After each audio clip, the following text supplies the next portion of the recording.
नमस्कार, हम हैराना और देख रहल बानी मैच बॉक्स की टीम चुनाव जैसे जैसे नज़दीक आवता अपना दौरा के आगे बढ़ाते हुए सिवान जिला के 8 विधानसभा में बारी बारी से घूम रहा बा।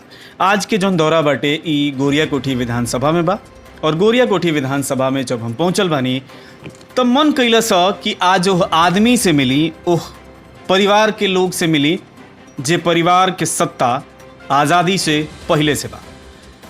हमरा जौन मालूम चलल है ओकरा हिसाब से 1936 में जब देश आज़ाद ना भई रहे तो ओकरा जब नेशनल असेंबली के गठन भई रहे और ओकरा ये परिवार से एगो सदस्य चुनाव जीत के नेशनल असेंबली में गई रहे। देश आज़ाद ना रहे ओबेरा तौना बेरा ओकरा बाद से उहाँ के पुत्र, ओकरा बाद उहाँ के पुत्र और ओकरा बाद उहाँ के पुत्र, यानी कि परिवार के चौथा पीढ़ी से रउआ सबके मिलावे जा रहल बानी। यहाँ के पहले यहाँ से जिला परिषद सदस्य रह चुकल बानी। पिछला बार भाजपा के टिकट से चुनाव लड़ रहनी, संजोगवश यहाँ के विजय ना मिल रहे। एक बार फिर से चुनावी मैदान में बानी और टिकट के प्रबल दावेदार मानल जा रहल बानी और ये बात के चर्चा भी बा कि यहाँ के टिकट केहू काट नइखे सकत, ऐसन कहल जाला। हमरा साथे बानी देवेश कांत सिंह जी, भाजपा के कद्दावर नेता। बहुत बहुत स्वागत बराउर। नमस्कार। रोवलो इनके गोरिया कोठी के धरती पर हमरा घर में मैच बॉक्स के टीम के रूप में रोवा उपस्थित भइल बानी आ साक्षात्कार खातिर। चूँकि चुनाव के माहौल बा तो सब लोग आ रहल बा, तो रोवा विशेष कर खातिर गोरिया कोठी विधानसभा में आज आयल बानी आ एक क्रम में आज हमरा लगे आयल बानी। एकरा खातिर रोवा बहुत बहुत धन्यवाद आ स्वागत बाई गोरिया कोठी के धरती पर। हमार सवाल जौन होला एकदम बेसिक होला, 28 से होला। हम बहुत घुमा फिरा के सवाल ना करेंगे। हमार सीधा सवाल बा, पिछला बार रुआ के भाजपा टिकट दिले रहे और रुआ चुनाव हार गई, तो ए बार भाजपा रुआ के टिकट काहे दी? आपका प्रश्न बड़ा उचित है, लेकिन हम वह विद्यार्थी हैं जो सालों भर अपना पाठ्यक्रम का लगातार अवलोकन करते हैं। हम सालों भर के विद्यार्थी हैं और हमने 5 वर्ष एक ओलंपिक 4 वर्ष पर जिस होता है, तो हमारे राजनीतिक ओलंपिक 5 वर्ष पर, तो हमने के 5 वर्ष लगातार प्रैक्टिस करते हैं। आप पार्टी के संगठन से लेके पार्टी के कथनी करनी, आदेश, कार्यक्रम, संगठन के कोनो कार्यवाही जितना भी भइल बा देश प्रदेश से लेके, चाहे वो दिल्ली के बैठक होके, चाहे हमरा शक्ति केंद्र के और बूथ तक के बैठक, ओकर आयोजन कैला से लेके शामिल करे तक आदमी काम कैले बा। कार्यकर्ता के अंतिम कड़ी तक, अंतिम पायदान से जुड़ल बा।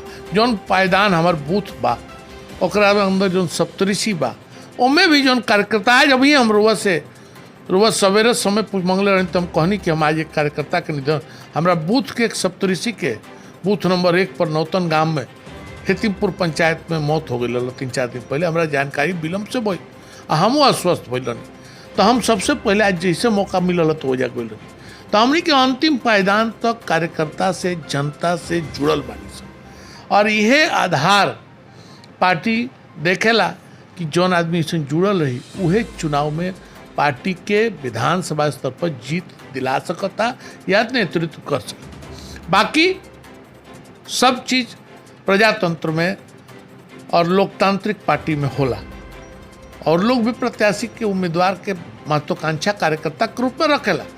लेकिन हमनी के बड़ा स्पष्ट बा, चूँकि गोरिया कोठी में लगातार 5 वर्ष पूर्व भी कार्य करत रहनी, पिताजी के भी इलेक्शन एजेंट के रूप में काम कैले बानी, जिला परिषद के सदस्य के रूप में भी सबसे अच्छा उपलब्धि के साथ काम कैले बानी, और क्षेत्र में लगातार लोगों के जनसंपर्क कर रहल बानी। ये आधार पार्टी खोजेला। हम समझता नहीं, ये तो हम ना कहें कि एक बात के घमंड करे के चाहिए, लेकिन ये बात के हमरा जरूर अधिकार संवत हम पार्टी में कहे नहीं कि आपके आदेश और आपके कार्यक्रमों का पालन करना हमारा कर्तव्य है कार्यकर्ताओं का। बाकी पार्टी परिवार है, और इस परिवार के एक सदस्य के रूप में आकांक्षा मेरी भी है, महत्वाकांक्षा मेरी भी है कि मैं भी पार्टी के उम्मीदवार के रूप में यहाँ आऊँ। और मैं समझता हूँ कि अभी तक जो पार्टी का ढंग है, क्रियाकलाप है, पार्टी यह विश्वास मुझ पर रखते हुए मुझे टिकट जरूर देगी। एगो और चीज हम सुने के मिलेला और वह बारे में जब बातचीत कर रही जब क्षेत्र में घूमे नहीं जाता और टिकट ना काटे के पीछे जौन लोग तर्क देला लोग ही कहेला कि रउआ वो परिवार से ही जौन परिवार के लोग यहाँ कैलाशपति मिश्र के हेलीकॉप्टर ना उतरे दिले रहे तो वैसन पार्टी के इतना हिम्मत नहीं है कि राहुल या रउआ परिवार के टिकट काट सके। कितना सच्चाई बा बात में? देखिए रोवालन कहते नहीं कि कैलाशपति मिश्र जी के टिकट हेलीकॉप्टर ना, ऐसा कोनो बात कैलाशपति जी के साथ व्यक्तिगत रूप से नहीं किया। 2000 में पार्टी में हमनी के जुड़ाव ओकरा पहले 96 में भइल। हमारे पिताजी भारतीय जनता पार्टी ज्वाइन करनी और यही आधार पर लोग जुड़ावल कि रउआ खातिर रउआ हमनी के सबसे बेहतर उम्मीदवार बनी, ऐसे रउआ पार्टी ज्वाइन करी, रउआ चुनाव लड़ी।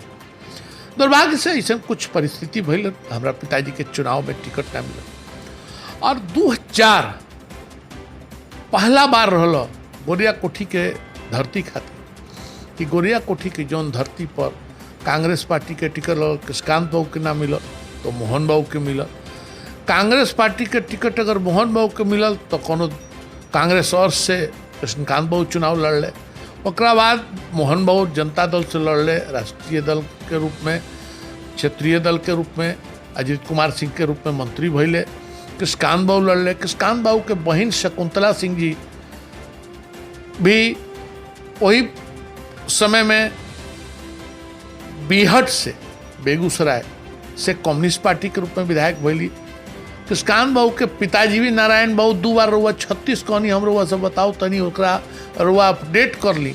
सन 1929 में पहला बार दरभंगा महाराज के हरा के वहाँ के सेंट्रल असेंबली के मेंबर भइल रहनी। अच्छा। आ दूसर का हाल सन 36 में कोइलगढ़ राजा के आ दोनों के बड़ा बढ़िया नारा रहा, दही चूड़ा राज के, दरभंगा महाराज के, आ वोट भइल स्वराज के, वहाँ के स्वराज पार्टी के उम्मीदवार रहे। वही गन कोइल के गोइल आ नारायण के भइल, ई नारा रहा 36 में कोइलगढ़ राजा के खिलाफ। दोनों चुनाव वहाँ के राजा लोग के हरा के। लेकिन दुर्भाग्य ऐसा भइल कि 50 के बाद 52 में चुनाव के पूर्व वहाँ के देहांत हो गई। वहाँ के पुत्र के रूप में कृष्णकांत बाबू प्रथम विधानसभा के चुनाव लड़े और 77 तक 72 तक लगातार विधान, बीच में वहाँ के एक बार लोकसभा भी गई महाराजगंज संसदीय क्षेत्र से। अच्छा। 72 में पहली बार कुछ ऐसा परिस्थिति आई, इंदिरा गांधी से परिवार से हमनी के अलगाव भइल और हमनी के चुनाव हरवा दियल गई महमाए बाबू के भेज के। महमाए बाबू मेरा बड़ा नेता रहनी, हमनी के पड़ोसे के नहीं। आ महमायो बाबू हमरे घर से लड़ के चुनाव लड़ गई, लेकिन हमारा दादी से मतलब हमारा बाबा के माई से पहले आशीर्वाद लेनी तो वहाँ के विजयी बाबू का आशीर्वाद दे दे। आ यही घर से रह के महमाए बाबू चुनाव लड़ ली। वो बेरा के राजनीति के स्तर ई रहा। लेकिन 72 में चुनाव हार गई कृष्णकांत बाबू, ओकर कोनो असर गोरिया कोठी के राजनीति पर इतने भइल कि सर्टिफिकेट में महमाए बाबू विधायक हो गए। आज कृष्णकांत बाबू एजा से पटना जात विधान परिषद के सदस्य माननीय राज्यपाल द्वारा मनोनीत कर दिया देवकांत बरुआ जी द्वारा। तो इतिहास बा कि हमनी के लगातार जुड़ल रहनी हर चुनाव में। और 2000 ऐसा चुनाव था कि न शकुंतला देवी कहीं से उम्मीदवार रहली, न मोहन बाबू उर्फ अजीत बाबू उम्मीदवार रहले, न कृष्णकांत बाबू रहले चूँकि वहाँ के देहान, आ न चुनू बाबू रहले जो 95 में कांग्रेस। तो एक बड़ा भीतर में लोगों के जनाक्रोश रहा गोरिया कोठी। और उस जनाक्रोश के आक्रोश में प्राइवेट लैंड में प्रयास कल गई एजा के ओबेरा के उम्मीदवार द्वारा, भाजपा के उम्मीदवार के द्वारा कि हम उतार दी हेलीकॉप्टर। तो जेकर जमीन रहा वो विरोध कल और ओबेरा वो कैलाश जी के विरोध ना रहा, ओबेरा ऐसा उम्मीदवार के विरोध रहा जे गोरिया कोठी खातिर नया रहा। और ओकरा बाद फिर वहाँ के चुनाव एजा से ना लड़नी, वहाँ के शिफ्ट कर गई महाराज के। ये छोट बात के बहुत विस्तार रूप से कहल गई बा। हम रउआ पूरा कहानी खोल के रख देने कि 2000 में एक जनाक्रोश रहा जी। और वही के प्रतिफल भइल कि निर्दलीय लड़ गए, चुनू बाबू निर्दलीय ना लड़ले, लेकिन मोहन बाबू निर्दलीय लड़ गए, अजीत बाबू। और वहाँ के भाजपा के उम्मीदवार से 7000 अधिका वोट आ गई। ये भाजपा के उम्मीदवार अब सवाल आवता कि एगो समय रहे कि रउआ परिवार के लोग निर्दलीय भी चुनाव लड़े तो जीत जाओ, कांग्रेस पार्टी से चुनाव लड़े तब हो जीत जाओ, रउरा भाजपा जैसन पार्टी जौन की केंद्र में बिया और अभी चारों तरफ कहल जाता कि जैसे नारा देहल जा रहल बा कि देश में आज़ादी के बाद कुछ भइले नहीं के, जब मोदी जेल बनी तबे सब कुछ हो रहल बा, वैसन पार्टी से रउआ चुनाव हार जाता नहीं। आखिर का है, जबकि रउरे परिवार आज़ादी से पहले से यहाँ सेवा करता या राज करता, जौन कहल जाओ। अभी के नेता लोग कहला कि हम सेवा करता नहीं, हमनी के कहनी जब मीडिया वाला कि राज करता नहीं, तो दोनों भाषा में जौन भी करता नहीं। इतना कुछ कैला के बावजूद आखिर काहे हार गई नहीं? का जनता रउआ के स्वीकार नहीं करत? ये बार रउआ चुनाव में आयम तो स्वीकार करी। देखिए, मैं आपके इस बात से सहमत नहीं हूँ। पहले तो मेरे परिवार से किसी ने निर्दलीय चुनाव नहीं लड़ा आज तक, न चुन्नू बाबू, न कृष्णकांत बाबू, न नारायण बाबू। नारायण बाबू 2 बार उम्मीदवार रहे, एक बार स्वराज की, एक बार कांग्रेस पार्टी। और कृष्णकांत बाबू लगातार कांग्रेस पार्टी के रहे। कांग्रेस 2 हिस्से में बटी, कांग्रेस आई, कांग्रेस यू। कांग्रेस यू के नेता थे कांग्रेस देवराज अर्स, और कांग्रेस आई की नेता थी श्रीमती इंदिरा गांधी जी। इसलिए निर्दलीय तो लड़ने का कोई सवाल ही नहीं होता। और चुन्नू बाबू भी पहला चुनाव 95 में लड़े, जो हमारे पिताजी भूपेंद्र नारायण सिंह, तो उन्होंने भी चुनाव 95 में कांग्रेस से लड़ा। और उसके बाद 2005, बीच में 2000 में मैंने आपको बताया हमनी का टिकट नहीं मिला, तो 2005 से लेके आज तक ले भाजपा के उम्मीदवार वहाँ के 5 में लड़नी, 2 बार लड़नी, 1 बार जीतनी, 1 बार हारनी, फिर 10 लड़नी, वहाँ के जीतनी। दुर्भाग्य ऐसा भल कि 2014 में वहाँ के बीमार पड़ गई, चुनाव के पूर्व ही वहाँ के देहांत हो। हमरा अचानक चुनाव लड़े के पड़ल। एक अभिभावक के अभाव, एक अभिभावक के मार्गदर्शन के अभाव हम अपना के माने नहीं। आ प्लस एक स्वाभाविक नैसर्गिक गठबंधन का टूटना। जनता दल यू और भाजपा एक नैसर्गिक गठबंधन 17 साल के बाद टूटल रहा, ओकर तनी भर के दुष्प्रभाव। हमारा जैसन आदमी जो पहला हाली विधानसभा लड़ल, नया समीकरण के बाद, इतना विरोध के बाद मात्र 7,500 वोट से हरनी, आ वो हमरा से ज़्यादा वोट सिवान जिला में केहू भारतीय जनता पार्टी के उम्मीदवार जो जीतल चाहे हारल ओकरा नहीं किए। और हमारा विश्वास बा कि अगर 63,500 वोट आइल बा तो हम तो ठीक बा, जनता से हम संपर्क करनी, जनता में हम अपन बात रखनी। लेकिन जनता अगर 63,500 हमारा वोट दिले बा तो वही परिवार के आस और विश्वास पर दिले बा। यह परिवार गोरिया कोठी के स्कूल दिले बा, ये गोरिया कोठी के विकास दिले बा, ये गोरिया कोठी के अस्पताल दिले बा, ये गोरिया कोठी के सड़क दिले बा। गोरिया कोठी विधानसभा ना रहे, पश्चिम बसंतपुर रहे, बसंतपुर बनल तो गोरिया कोठी भइल, आज गोरिया कोठी विधानसभा के रूप में बा, आज गोरिया कोठी के लगे ब्लॉक बा। भविष्य में गोरिया कोठी में अगर कुछ तरक्की होके के संभावना बा, ये विश्वास सब लोग, भले तकलीफ में, पक्ष में, विपक्ष में, राजनीतिक समीकरण में हमने चुनाव हारल बानी सन, जीतल बानी सन, लेकिन ये विश्वास रहुआ विरोधी से भी बात कर ले तो ओकरा में यह लौकी कि अगर वो परिवार रही तो गोरिया कोठी में कुछ न कुछ एक्स्ट्रा विकास हुई। और ये विश्वास ही हमारा 63,500 वोट दिलक। आई सुनिश्चित करता नहीं हमने के नैसर्गिक गठबंधन पुनः बहाल बा, और 7,500 वोट से हम हारल बानी, और ठगबंधन के 7,500 वोट के अंदर समेट के रखते। ठगबंधन के रहुआ कहतनी, मतलब गठबंधन के रहुआ कहतनी, गठबंधन के ही जे यहाँ से विधायक बा ओकर ये आरोप बा कि हम जीत के गोरिया कोठी के आज़ाद कैले बानी। अंग्रेज चल गए लेकिन अंग्रेजियत यहाँ बाबा, और अंग्रेजियत से आज़ाद कैले बानी। एकर मतलब हमरा ना बुझाइल। देखिए, वो एक पुरान कहावत बा हिंदू के पुरानिया, तनी जब पुरानिया होला पावर छीना जाला तनी घोसक जाला। हमरा ये भाषा ना बोले के चाहे, लेकिन हमारे विधायक जी के यह हाल बा। अब वहाँ के कहते नहीं है खाली लड़ लो माई के दूध पियले बड़ा का, जब माई के दूध पियले वही हमरा से लड़ी तो दूसर के कुत्ता बिलाई के दूध पियला। अरे जब आदमी मानव जीवन में पैदा ले बा तो माइए के दूध पियले हो, एक खाली लड़ले बा तो फिर तर फरियाली। हम तो बहुत वंश के लिहाज करनी, पार्टी के लिहाज करनी ना, तो वहाँ के जैसन भाषा बा। वहाँ के तो गोरिया कोठी के लोग अंग्रेज के वंशज कहते नहीं, अभी भी अंग्रेज के बच्चे हैं। वहाँ के इतिहास के विद्वान है कि क्या है यहाँ वहाँ के जानी, चूँकि वहाँ के शुद्ध रूप से आज के दिन में राजनीति के का कोहरा हो गई बा कि जल्दी विधायक फंड के कमीशनवा सुला जाओ।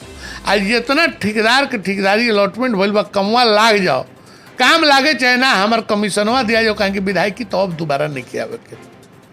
पार्टी टिकट दी हो शायद संभावना सुनतनी कि कमे बेसी बा, लेकिन अगर कहीं पार्टी के समीकरण में, जातीय समीकरण में कहीं पार्टी टिकट दियो दिल तो घबराहट तो उनका में बा। जब घबराहट हुई तो हरकत आदमी गलत सलत करी। वहाँ के बयानबाजी बा, वहाँ के तो कभी कहे नहीं कि माई बहन गाड़ी देके हाई कोर्ट के निर्णय पर गोरिया कोठी बाजार के प्रशासन खाली करावल।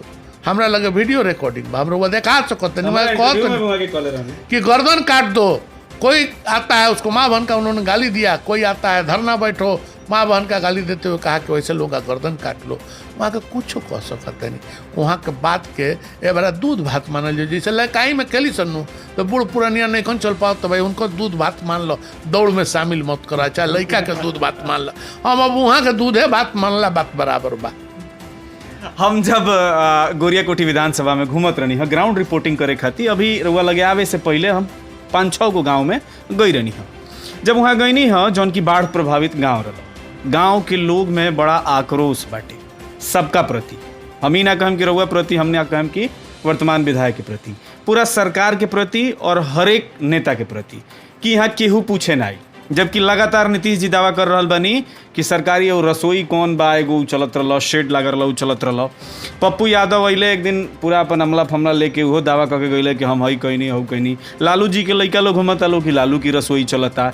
यहाँ के सभे नेता जे बा भाजपा के चाहे दूसरा भी पार्टी के, सभे खबर में न्यूज़ के माध्यम से रोज़ दिखा रहल बा कि हम गरीब के तारनहार हम ही हैं।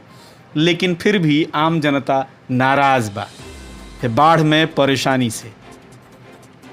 बीच में रउआ पर एगो विवाद भी चल रहा है, एगो वीडियो भी वायरल भइल कि रउरा सांसद महोदय जौन यहाँ के बानी गई रहनी लो तो हमला भी बढ़ल, बाद में रउआ लोग खंडन कैनी लो। ये सारा कुछ प्रकरण चलल, आखिर इतना आक्रोश काहे बा? देखिए ऐसा है कि इसी को आपदा करते हैं या किसी को बता के नहीं आती। कोरोना के बारे में तो मालूम रहा, हमने के कुछ तैयारी करे लगनी तो ये आपदा विपदा में बदल, आपदा बहुत खराब हो। लेकिन जन पानी आइल बा नेपाल और चाइना प्रायोजित, एकर कोनो संभावना कहीं दूर दूर दूर से ना लौकत। 2001 में खाली गोरिया कोठी में बाढ़ आइल रहा। हमारे पिताजी प्रमुख रहनी ओबरा भी हमनी के सेवा करे के मौका मिलल। ओकर प्रतिफल रहे कि 2005 में हमनी चुनाव जीतनी होकर। 2017 में भी एक बार बाढ़ आइल रहा, लेकिन बड़ा छोटा स्तर पर आइल, तनी भर में मैनेज हो गई, सब ठीक ठाक चलल। जौन व्यवस्था के देखिए अब की जौन बाढ़ आइल बड़ा विकराल रूप से आई। आ चूँकि चाइना जैसन देश डैम बनावे के नाम पर पानी के संजो के रखले रह, नेपाल में जैसे समय वैसन स्थिति आइल है, सब जगह अतिवृष्टि रहे कैल, सब नदी नाला खेत खलिहान पानी से पहले से ओकर फायदा में जौन वो अचानक 5.25 लाख जौन आज तक के रिकॉर्ड नहीं थे क्यूसिक में पानी छोड़लक, उसे अचानक ये आपदा है। और आप कह रहे हैं आक्रोश, आक्रोश तो होना ही है। आप कितना भी कर दीजिए किसी व्यक्ति के जो अपने घर में आराम से रह रहा है, उसके रहने की व्यवस्था है, उसके लैट्रिन जाने की व्यवस्था है, वो अपने बाल बच्चों के साथ अलग अलग बिस्तरों पर या एक कमरे में अलग अलग कमरे में, अपने आवास में, छत पर, नीचे, बाहर, बथान में, घर में, फुलवारी में सो रहा है। वो आज इस स्थिति में है कि उसको नहर पर आके सोना पड़ रहा है प्लास्टिक के सीट के नीचे, चूँकि यह जल हर घर में घुस गया था। और वैसी स्थिति में जनता का आक्रोशित होना स्वाभाविक है।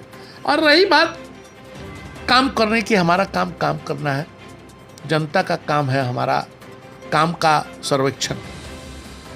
हम यह नहीं कर सकते, मैंने आपसे कहा अनौपचारिक में भी कि हमने भी 42 पंचायत में हर जगह नहीं कि घूम पाओ, प्रयास करता नहीं, आज या जाता नहीं तो फोटो लग जाता तो बयान बिला दूसरा प्रखंड के लोग कहता कि यही नहर के उत्तरों लोग बसेला, दक्षिणों लोग बसेला, नवियगंज खाली बाढ़ नहीं के आइल बसत पूर्व के पंचायत में बाढ़ आइल बा। आ घर छोड़ देता नहीं महाराज, 1 नंबर प्रखंड में पंचायत है तिमोपुर में बाढ़ आइल बा। तो हमने की व्यंग चाहे आक्रोश सुने के बाद, लेकिन जनता चूंकि हमारा से अपेक्षा रखले बिया तो मतारिए के लगे न रोई, आ रोई तो ओकरा ज्ञान बापे के लगे, चाहे भाई के लगे, चाहे मित्र के लगे, चाहे केहू अपना संबंधी के लगे, आदमी अपन बात रखेला, लेकिन आपको विश्वास होला।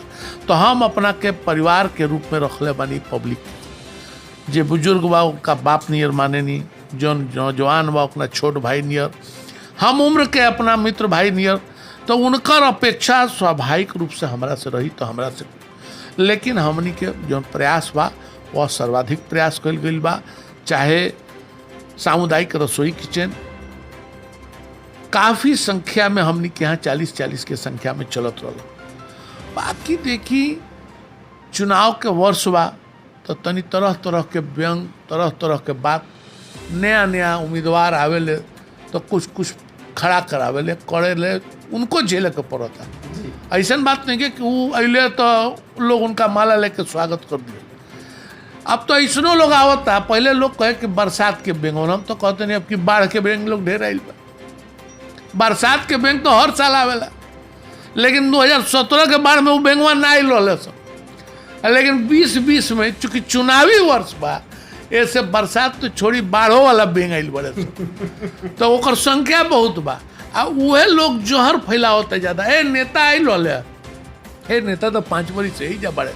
पप्पू यादव 5 बरिस में गोरिया कोठी 2 हाली आ गए। एक बार अले गोरिया कोठी बाजार पर, तो समाज व्यापारी वर्ग के जो दुकान उजड़ाई लोग को, तो भाषण दे गए अनुसूचित वर्ग के दुकानों को सरकार ने उखाड़ दिया। तो ये लोग के भाषण देवे खातिर आवेला राजनीति। वहाँ के कहियो ना देखनी कि अनुसूचित बा कि सूचित बा। चूँकि दलित के नाम पर राजनीति करे के भाई लोग के, दलित के सहयोग नहीं के करे के, जबकि वहाँ के अपने सामंती व्यक्तित्व के आदमी है। वहाँ के हत्या के आरोपी रहल बानी, वहाँ के परिवारवाद के बात पर बात कोई नहीं, पति पत्नी दोनों आदमी साथ ही सांसद रहल बानी, हजारों एकड़ के मालिक बानी। आज वहाँ के पैसा कहाँ से बटत नहीं? वहाँ कोनो रिजर्व बैंक के गवर्नर तो बानी ना, कहीं से लूटल रंगदारी के पैसा तो बटाता। लेकिन चली चुनाव बा, सब लोग लागल बा, कुछ हमारे जनता के दे के जाता, तो हमरे गोरिया कोठी में दे के जाता। फिर 5 बरिस के बाद ना लोग कि लोग चुनाव बीत जाए, केहू बाहर से आवता, केहू लंचकिका से आवता, लेकिन गोरिया कोठी के में केहू नहीं के। गोरिया कोठी के जनता, गोरिया कोठी के लोग से आपस में, गोरिया कोठी के नेता से लड़ ली, झगड़ ली, लेकिन रही गोरिया कोठी के लोग के साथ। ठीक, एगो सवाल आवता, इतना बरिस राउर परिवार यहाँ पर विधायक रहल बा, अभी जो वर्तमान विधायक बा वहाँ के भी दावा करतनी कि हम रोड के जाल बिछा दिले बनी, हम कुछ छूटले नहीं खे। मतलब वहाँ के अनुसार वहाँ के विधायक बने से पहले यहाँ कोनो कामे ना भई रहे, जब वहाँ के बननी तब से पूरा काम भइल बा। राउर परिवार इतना दिन से रहल बा, चाहे ब्लॉक हो को चाहे स्कूल हो के सारा कुछ दिखता, वो जनता जानतिया। अभी जब रउआ ए बार आ रहल बनी, चुनाव लड़े जा रहल बनी, तो राउर प्राथमिकता आगे खातिर का हुई? अगर हुआ जीततनी तो कौन ऐसा चीज बा जौन की गोरिया कोठी विधानसभा में करे के रउआ प्रयास करें, राउर पहला प्राथमिकता हुई? देखिए, पहला प्राथमिकता आज पूरे देश की मांग है। पूरे देश में लॉकडाउन की वजह से बहुत बड़ी बेरोजगारी की स्थिति। 25 लाख प्रवासी हमारे प्रदेश से में सब्जेक्ट टू एंट्रेंस कागज में एंट्री है, तब 25 लाख है। मेरी जानकारी में ऐसे लोग हैं जो उसमें एंटर्ड नहीं है, जो चोरी छुपे आ गए, जो ट्रक वैगन में छिप के आ गए, प्राइवेट गाड़ियों से आ गए, जो उसमें रजिस्टर्ड नहीं है। वैसी आबादी को माना जाए तो 30 लाख से ऊपर 35 लाख की आबादी। वैसे लोग, बहुत लोग तो वापस लौट जाएंगे जिनका स्वयं का रोजगार है वहाँ, जो परिस्थिति बस वहाँ से भाग के चले आए कि वहाँ कोरोना का प्रकोप ज़्यादा है यहाँ। लेकिन वैसे मजदूर वर्ग या वैसे कमज़ोर लोग जिनकी व्यवस्था परिवार की वहाँ के रोजगार छिन जाने से समाप्त हो गई है, वैसे लोगों के लिए प्रयास होगा कि लघु उद्योगों का जाल बिछाने का प्रयास किया जाए, छोटे छोटे स्तरों पर उनका प्रयोग सहयोग करने का। जैसे मैंने बहुत लोगों को कहा कि तनी माचिसे के वो मैच बॉक्स के फैक्ट्री लग जाओ, दिया अगरबत्ती बनावल जाओ, दिया सलाई बनावल जाओ, ये सब छोट छोट चीज़ बा। एकरा खातिर बहुत बड़ा फैक्ट्री स्टैब्लिश नहीं के करे के, और बहुत छोटा छोटे स्तर पर इस तरह के काम करे के, ओकरा बाद रउआ ऐसा व्यवस्था करी कि रउआ यहाँ बड़ा फैक्ट्री। लेकिन चूंकि हमने के यहाँ जमीन के अभाव बा, तो अचानक हम सोचे कि टाटा के टेल्को आ जाई। बहुत लोग बतिया होता, हमारे विधायक जी बतिया होता, ले एम से लेके आवत रहा। लेकिन अब हमारा मालूम बा कि हमारा लिमिट बा कि हम 1 क्विंटल उठा सकते हैं, तो हम कहीं कि हम 10 क्विंटल उठा लें, तो ये अतिशयोक्ति में जियल उचित नहीं है। हम जनता के हर ऐसा प्राथमिकता, चूँकि सरकार स्वयं में सड़क हो, बिजली हो, पानी हो, हर घर को नल जल और हर दरवाजे तक सड़क, हर गांव तक सड़क, हर टोला तक सड़क, हर गांव में हाई स्कूल, हर कॉलेज में इंटर की पढ़ाई, हर स्कूल में इंटर की पढ़ाई, हर पंचायत में स्वास्थ्य की सुविधा के लिए अग्रगणी रूप से प्रयासरत है। आप देखिए कोरोना का प्रभाव हुआ था, थोड़ा दिन बीच में हल्ला गुल्ला हुआ, आज हम देश में इसके स्तर में दूसरे नंबर पर हैं। दिल्ली जो कि हमारे देश की राजधानी है, रिकवरी रेट में परसों तक हम तीसरे नंबर पर थे और आज हम दूसरे नंबर पर हैं। सबसे ज़्यादा जांच में लाख से ऊपर कल मैं अकेला राज्य बिहार था जिसके यहाँ सबसे ज़्यादा जांच हुई थी और हो रही है। लगातार हमारे यहाँ स्वास्थ्य पर भी काम हो रहा है, सड़क पर भी काम हो रहा है सरकार द्वारा, बिजली पर भी काम हो रहा है। हम 24 घंटे बिजली की ओर बढ़ रहे हैं। अभी बाढ़ग्रस्त होने से थोड़ा डिस्टर्ब हुए, लेकिन तब भी 42 पंचायत के 42 तरह की आवश्यकताएं ऐसी हैं जो स्थानीय स्तर की आवश्यकताएं होती हैं, जो स्थानीय विधायक को, मुखिया को, स्थानीय प्रतिनिधि के माध्यम से सुलझाया जाना चाहिए। तो मेरे स्थानीय विधायक का तो 42 पंचायत का 42 काम नहीं गिना पाएंगे। ठीक है, ठेकेदारी उन्होंने बांटा हुआ 200 फुट 300 फुट, चूंकि विधायक फंड है तो उसको खर्च करना है, तभी कमीशन आना है। लेकिन वह भी कमीशन का सिस्टम उनका विचित्र है, वह भी सिस्टम वही जानते हैं, मैं उस पर चर्चा नहीं करूंगा। लेकिन हमारा प्राथमिकता है कि हर गांव, हर टोला, हर मोहल्ला की अविलंब की आवश्यकता है। जैसे किसी स्कूल में शिक्षक की कमी हो गई तो वह स्कूल के लिए वह प्राथमिकता है, उस टोला और उस पंचायत के लिए प्राथमिकता है। और अगर अचानक बाढ़ से सड़क टूट गई है, जो बहुत ज़्यादा नुकसान हुआ है हमारे विधानसभा में, तो ऐसे पंचायतों के लिए सड़क की आवश्यकता है। बहुत जगह हमारे पुराने बिजली के तार हैं जिसको हमारे विधायक जी ने कभी भी प्रश्न चिन्ह लगा के उठाया नहीं, उसको उठा के उन पुराने तारों को बदलवाना, जिससे कि कभी कभी तार टूटने से बिजली चली जाती है।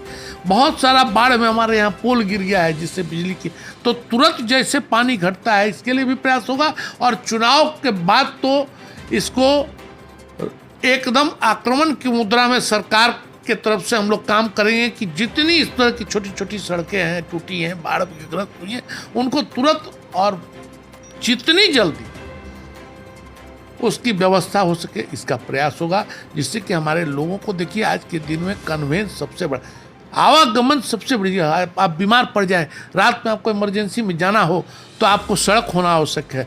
बिजली होना इसलिए जरूरी है कि आज मैक्सिमम लोग जल नल पर आधारित होते जा रहे हैं, तो उसके लिए बिजली आवश्यकता है।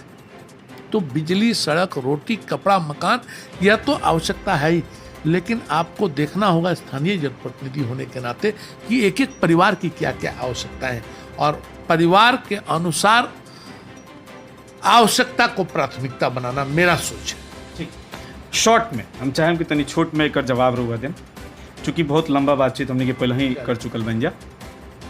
कोरोना के वजह से रुआ स्वीकारत तनी कि बहुत आदमी के रोजगार गइल बा, और ये बार मुख्यमंत्री जी कह रहल बनी कि रोजगार मुद्दा रही, नेता प्रतिपक्ष भी कह रहल बाड़े कि रोजगार मुद्दा रही। आए दिन बिहार के युवा ट्विटर पर ट्रेंड करा रहल बाड़े रोजगार इन बिहार, इंडस्ट्री इन बिहार। सवाल ये उठता कि 15 साल होके जा रहल बा नीतीश जी के सरकार के, हाल में रोजगार के चिंता नीतीश जी के ना भई, माने रउरा रेंता के ना भई। तो अब जब कोरोना आइल हो, कोरोना जैसन विपदा आइल हो, तब रोजगार की चिंता का है? का मानल जाओ कि जले आफत विपत ना आई तले वो विषय पर ना ध्यान देल जाई? हैरान बात नहीं कि काम नहीं किए भले, अगर काम नहीं किए भाई तो हम कुछ न कुछ ऐसा लोग के जानता नहीं जो छोट मोट ठीक बा, हमनी के जौन लेवल पर टेलको टिस्को के बराबर खोजता नहीं, वो तरह की व्यवस्था तो ना भइल। चूँकि हमने के यहाँ के टेक्निकल फॉल्ट शुरू करोला, हमने इतना बर्बादी के स्तर पर रहनी है कि जब तक नेव के लिए ज़मीन नहीं मिलेगी और ज़मीन मिलने के बाद आप नेव नहीं डालेंगे तब तक छत होने की संभावना नहीं है। बिहार इस स्तर पर चला गया था जो भूमिहीन हो गया था अपने इंडस्ट्री के मामले में। हमारे अपने खाद कारखाने, खाद के, चाहे सिंदरी का हो चाहे बरौनी का हो, आज वह रिकवरी की तरफ बढ़ रहे हैं।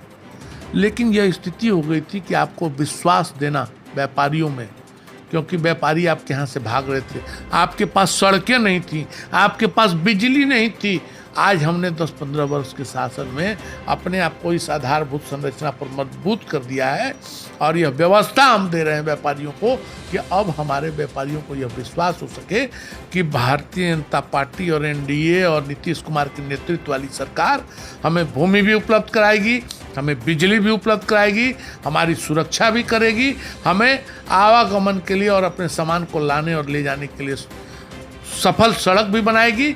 तो यह विश्वास के साथ कि इसी आधार पर हमारे यहाँ रोजगार बढ़ेगा। और सही बात है, आपने कहा कि हम थोड़े पिछड़े, तो इसके आधार यही था कि 1980 से लेकर 2005 25 वर्ष में हम इतने लंगड़े हो गए थे कि पहले पोलियो मारेंगे तब न दौड़ने के लिए काबिल होंगे, तो अब हमने पोलियो को मार दिया, अब हम दौड़ने के काबिल हो गए। चलिए, रुआ से बातचीत करके काफ़ी मजा आई और हमार गणित जौन थोड़ा सा गड़बड़ रहा वो भी सुधर गई।